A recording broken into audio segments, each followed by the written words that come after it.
Hello everybody and welcome to my weekly video update of my garden.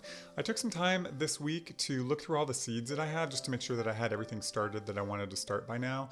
You see me starting some seeds here just as either replacements in the garden or as additional seeds, and I also took some time to thin out some of the starts that I had going. Here's a view right now of my garden. Not necessarily too impressive, it looks just a lot like dirt. You do see a lot of the little starts going there, and I hope later in the year this will be a much more impressive shot if I take it. Kind of went around, checked on everything growing. You saw my garlic there. Here's some peas, here's some cauliflower, and then some beets as they're going. And as I was going around looking at my garden by my cauliflower, I noticed these things popping up, which happened to be potatoes from last year. I did a horrible job of getting the potatoes out.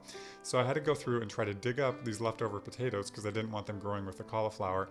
And since the cauliflower was already planted, I had to be really careful to dig around the new cauliflower. So anyway, it was kind of a mess, but I dug a ton out and there are still more popping up. So this is going to be a battle I've got to fight, I think, all year. Look at how many I pulled out. Kind of crazy. Now for Northwest standards, we had some pretty crazy weather, and this is a hailstorm we had earlier this week.